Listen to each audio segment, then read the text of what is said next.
Όσο διαφορετικός ήταν ο χάρτης της Ελλάδος πριν 2.300 χρόνια, τον 4ο αιώνα π.Χ., υπάρχουν ακόμα οι μεγάλες πόλεις της αρχαιότητας, γεμάτες δόξα, γεμάτες κίνηση, αλλά χωρίς δύναμη.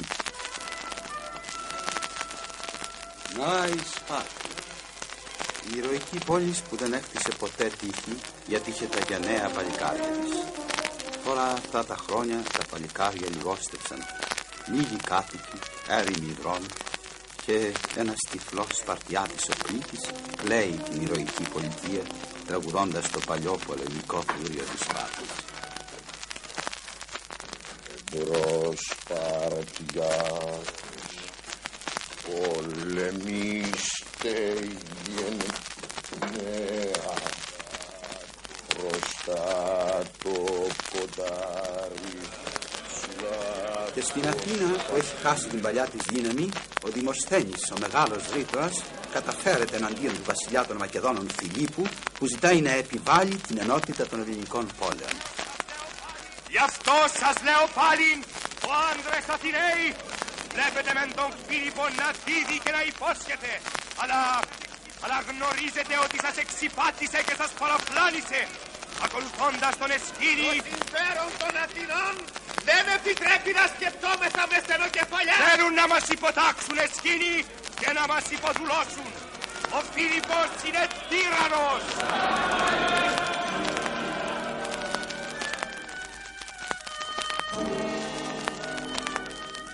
Ας κοιτάξουμε μια στιγμή στην Περσία. Στα μεγάλα ανάκτορα της Βαβυλώνας, ο μέγας βασιλιάς Δαρείος δεν αισθάνεται πια σίγουρος. Ακόμα δεν ήρθε ο Αρτάβαζος.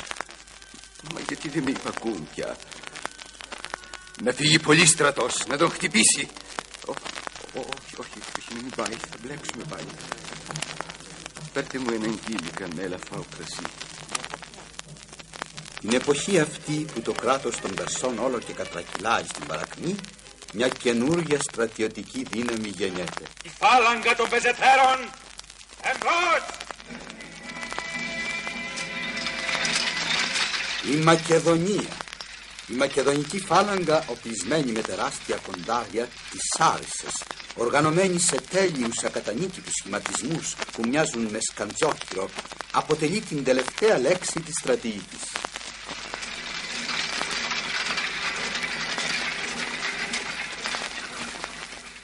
Σε αυτή την Ελλάδα παρουσιάζεται τώρα ο άνθρωπος που έμελε να αλλάξει τη μορφή αυτού του χάρτη. Όλες οι ελληνικές πολιτείες, ενωμένες για πρώτη φορά σε μια συμμαχία, ξεκινούν πόλεμο εναντίον των Μερσών για να εκδικηθούν τους βαρβάρους εχθρούς των και να απελευθερώσουν τις ελληνικές πολιτείες της Ασίας.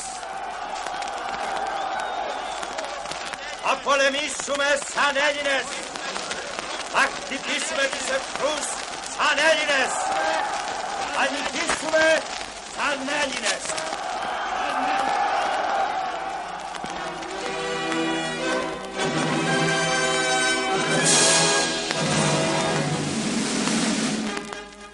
Είναι ο Αλέξανδρος, ο γιος του βασιλιά της Μακεδονίας Φιλίππου. Νέος μόλις 20 χρονών, διαδέχεται τον πατέρα του και αμέσως ετοιμάζεται να πραγματοποιήσει το μεγάλο του όνειρο.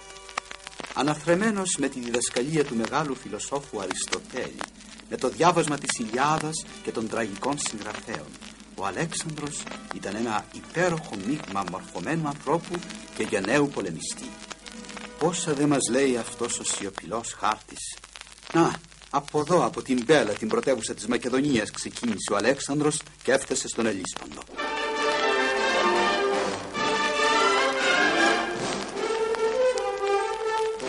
Και ο Αλέξανδρος πέρασε τον Ελίσπονδο χωρίς να συναντήσει τους Πέρσες και άρχισε να προχωρεί προς το εσωτερικό της Μικράς Ασίας.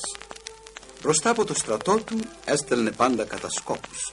Ήτανε ο πρώτος που χρησιμοποίησε ειδικό σώμα που προχωρούσε μπροστά και συγκέντρωνε πληροφορίες. Να ένας από αυτούς που έρχεται λαχανιασμένος. Αλέξανδρε! Σ' ακούω, Λικαβόρα. Με στέλνει ο Αμίντες. Ο περσικός στρατός είναι συγκεντρωμένος κοντά στον ποταμό Γρανικό. Θαυμάσια τα νέα σου. Σημάνετε συναγερμό. Προχωρούμε για το Γρανικό.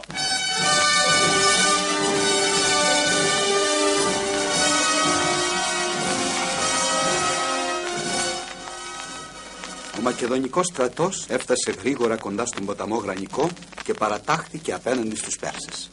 Ο Αλέξανδρος περίμενε για λίγο, ύστερα έδωσε τη διαταγή.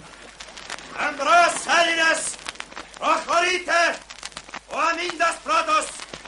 Ο Πτολεμαίος να προχωρήσει με την αριστερή πτέρυγα! Εμπρός! Όρμησαν οι Έλληνες να περάσουν το ποτάμι και να ανέβουν την απότομη όχθη. Βροχή έπεφταν τα ακόντια και τα βέλη. Το περσικό ιππικό προχώρησε προς τον ποταμό και μέσα στα φρισμένα νερά του Γρανικού άρχισε η μάχη. Με ορμή διώχνουν το περσικό ιππικό. Η μακεδονική φάλαγγα περνάει το ποτάμι και επιτίθεται με τα μακριά κοντάρια της εναντίον του εχθρού. Ο Αλέξανδρος μπροστά από όλους πολεμάει. Αλλά ξαφνικά... Έσπασε το κοντάρι μου!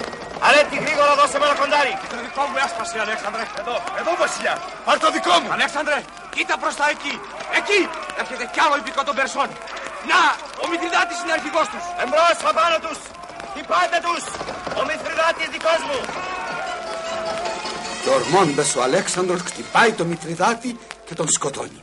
Σκοτώνει και τον άλλον αρχηγό των Περσών, τον Ρυσάκη. Αλλά ξαφνικά βρίσκεται μόνος του μέσα σε μια ομάδα Περσών. Πολεμάει, αγωνίζεται, τον χτυπούν από παντού. Ένας γίγαντας Πέρσης έρχεται από πίσω του και είναι έτοιμος να τον χτυπήσει. Πρόσεξε, Αλέξανδρε. Φυλάξου, έρχομαι.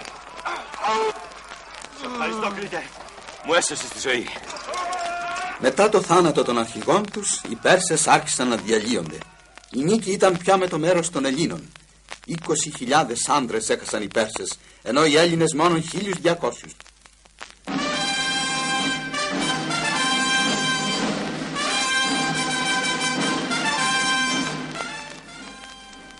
Και τώρα αρχίζει η μεγάλη πορεία του Αλέξανδρου για την απελευθέρωση όλων των ελληνικών πόλεων της Μικράς Ασίας. Οι περισσότερες ελευθερώνονται χωρίς μάχη.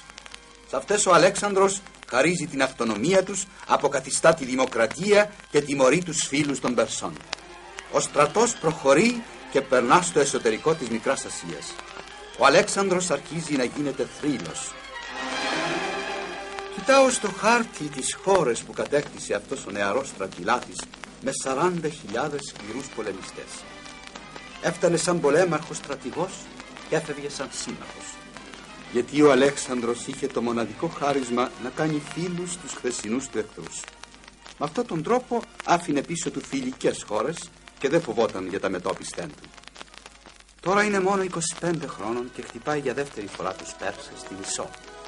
Απέναντί του έχει τον ίδιο το βασιλιά των Περσών, τον Δαρείο. Με μια γρήγορη επίθεση ο Αλέξανδρος διέλυσε τον περσικό στρατό και ανάγκασε τον Δαρείο να φύγει ντροπιασμένος. Στη μάχη αυτή πιάστηκε αιχμάλωτη σχεδόν όλη η οικογένεια του μεγάλου βασιλιά των Περσών. Μεγαλόψυχος ο Αλέξανδρος διέταξε να μην πειράξουν κανένα και να τους τιμήσουν σαν να ήταν ακόμα βασιλιάδες. Και ο στρατός του προχωρεί προς την Αίγυπτο, που την καταλαμβάνει χωρίς μάχη. Εκεί, σε μια έρημη ακρογιαλιά, ο Αλέξανδρος διατάζει να χτίσουν μια πολιτεία, την Αλεξάνδρεια, που έμελε να γίνει το μεγαλύτερο λιμάνι της Μεσογείου. Σε ολόκληρη την πορεία του έχτισε πάνω από 70 πόλεις με το όνομα Αλεξάνδρεια, γιατί πίστευε, όπως λέει ο Πλούταρχος, οικοδομώντας πολιτείες και σπέρνοντας στην Ασία το σπόρο των ελληνικών θεσμών, εξύψωνε τους βάρβαρους λαούς. Όταν γύρισε από την Αίγυπτο, βρήκε ένα μήνυμα του Δαρείου. Ο μεγάλος βασιλιάς παραγγέλνει στον Ισκεντέρ. Σου δίνω 10.000 τάλαντα για να αφήσεις ελεύθερη την οικογένειά μου. Σου δίνω κι όλη τη χώρα από τον Εφράτη ποταμό μέχρι τη Μεσόγειο θάλασσα δική σου. Και σου δίνω την κόρη μου για γυναίκα. Και θέλω να γίνουμε σύμμαχοι και φίλοι. Λοιπόν, τι γνώμη έχετε? Εσύ τι λες, Παρμενίων? Να σου πω. Εγώ, εάν ήμουν Αλέξανδρος, θα δεχόμουν. Ναι, κι εγώ αν ήμουν Παρμενίων. Απαντήστε ότι δεν δέχομαι.